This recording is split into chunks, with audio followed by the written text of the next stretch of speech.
The DNC has stepped in it again. I mean, I'd argue they stepped in it by putting Joe up originally and then taking him out because George Clooney apparently told them to do so. Well, George and Barack. And then putting Kamala Harris in. I mean, they're just a train wreck, right? They don't really understand what day it is. Well, just to kind of lay that out for you, they're proud of one Kamala Harris for having shown up at the $75,000 ticket event, the Met Gala. You see, her in her lovely little dress. I guess she didn't get the memo on what the theme was. Something about celebrating Black male style. So I'm not sure how her gown relates to that, but nor do I care. I think it's funny that the Democrat Party is actually out there trying to sell the idea that their candidate who's so failed in every way, but they're hoping maybe can have a comeback. Good luck with that one, you guys. Is out there hobnobbing with people at a $75,000 a ticket event. That's how much it costs to go to the Met Gala. So there's also some speculation about what on earth went down in terms of who paid for this, because nobody thinks she actually paid for it. You know, they get some money, but not a ton of money, her and Dougie. She's probably hoping to make a little bit on the speaking circuit. So who paid for the ticket? Did Anna Wintour decide to just float her some bucks because she wanted the former failed presidential candidate there at the White House? We don't know. Nor, frankly, honestly, let's admit it, guys, do we care? It's just funny to me that they're bragging about the $75,000 a ticket event and how great it is that Kamala went. And I'm like, do you people not get it? Like, what do you think just went down? Why do you think America rejected her? Could it be, inflation? Could it be that she doesn't relate? Could it be that they did not believe she understood their economic challenges? And remember that infamous moment when she went onto The View and Sonny Houston just laid it right up for her and said, if you could change anything, Madam Vice President, what would it be? And her answer was, I can't think of anything. Can't think of one darn thing. I mean, I can think of a lot of things, but you know what was really front and center on everybody's mind at that point in time? Well, two things. One, inflation, right? So maybe she could have said, gee, I wish we could have done more to curtail inflation. At least then she would have shown that she cared about it or understood it or knew it existed. Or, hey, what about the border? She was the border czar. And yet they had completely failed to control the border for reasons that, you and I have talked about. We might think were even deliberate, dare we say. But she didn't bring any of this up. And so here she is, once again, let them eat cake, hanging out, hobnobbing with a bunch of celebrities. I got to tell you, I hate this event. I hate this event because I used to live relatively close to the New York Metropolitan Museum of Art. And every year, it would be such an ordeal because all the streets would shut down because we had to have all these celebrities come into town and they needed all the security and they had to shut down the streets and put out the giant red carpet. And it was so super annoying.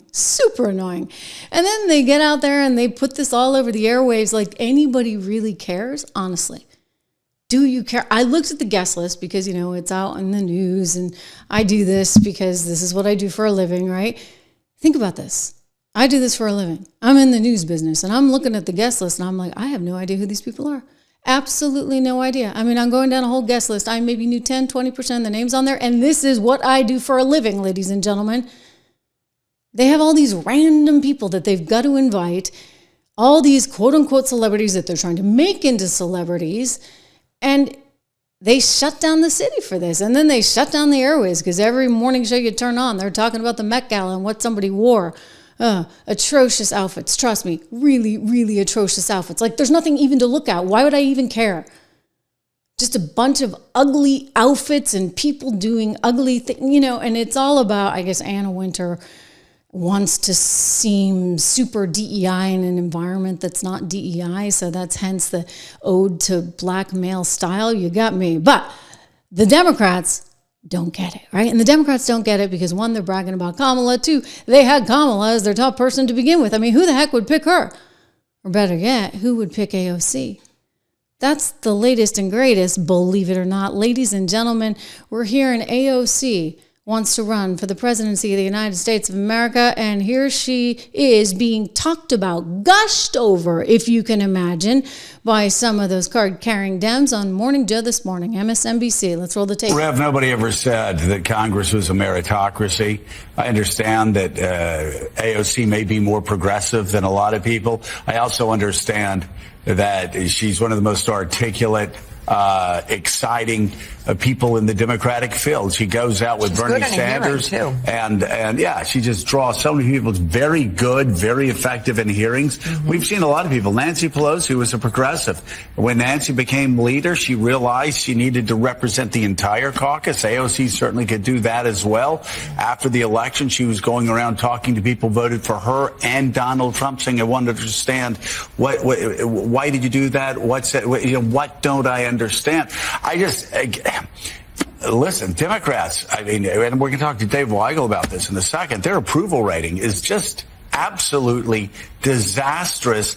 They don't need to keep getting people like in retirement, past retirement age, being their voice. They need somebody young like AOC. And again, it's not about ideology. She can carry the message forward for a Democratic Party that really needs to reach out to younger Americans. They need to reach out to younger Americans, and they need to reach out in an authentic way. I think that what makes AOC effective is not only that she's younger, but that she comes off authentic without saying, "I'm trying to kick the older crowd aside." Because it was very important. She did that tour with 83-year-old Bernie Sanders, while some of the younger members of Congress saying the old guard needs to retire. She's showing a balance and a maturity as a young person and a message that penetrates. And by the way, what a great message to have. You've got all these Ivy League boys, that are in the Trump administration that went all the, no offense to Ivy League boys here or anywhere, but all these guys, billionaire Ivy Leaguers, right, attacking her, going, "Oh, she's an elite." She's like, right. "What do you do?" I was like a bartender or a barista or whatever she was. She's like, "What are you talking about?" Right. I had to work my ass off to like stay one step ahead of creditors and debtors. I know you. And she talks as one who was right. Had to work her way. Henry, one of the commentators here in the chat, saying these two are like an SNL skit. And I totally agree. I mean, I think I remember right after the election, them coming out and saying we need less AOCs in the world. I think that was actually sort of one of Mika's big points that she was making, that we need less of this extremism, right? But now the Dems are looking to AOC to be their next presidential candidate. I mean, I'll take that all day long. I really will. I will take that all day long, because at the end of the day, America's going to look at her, one, see her as inexperienced, which she is, right? She's still quite young. I mean, we don't need the old ones, a la Biden, etc., but she's too young.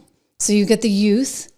You've got her sort of, just incapacity to understand economics. I mean, look at all the jobs she turned down, good paying jobs that could have come to Queens from Amazon. But no, she's a card carrying member of the Socialist Party, I guess, and she just can't have industry or jobs come into her community, because no, those jobs need to go to the government. You see the fundamental difference here that's really actually coming into sort of focus in an important way, in an important time, is you have two very different schools of thought.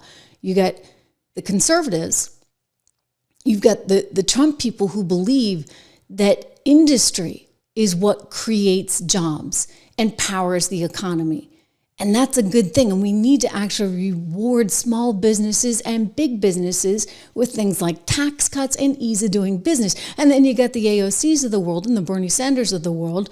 And apparently Joe and Mika, although I doubt it, because, they'll do anything for a buck. They got on a plane the next day after the election right down there to kiss the ring in Mar-a-Lago. Okay? So just saying, they're a little bit self-interested. But AOC and Sanders and all these people talk a good game about how they want to look out for the little guy. And in looking out for the little guy, they want government, government, government, government. And the bigger government gets, the more they get to take of your taxpayer dollars, thereby putting the power right into the hands of themselves. So it's a power play. Do you empower the individual, the small business owner, the big business owner? Or do you empower the government? Last I checked, the reason we are the success that we are as a capitalist nation, as the #1 economy in the world, is because we do believe in capitalism. And while it's not perfect, don't get me wrong, I know that, you know that. That's why Donald Trump is in there. He's made that point. While it's not perfect, it's the best system we've got. So we don't want to change it to the AOCs of the world. No, thank you. No, thank you. No, thank you.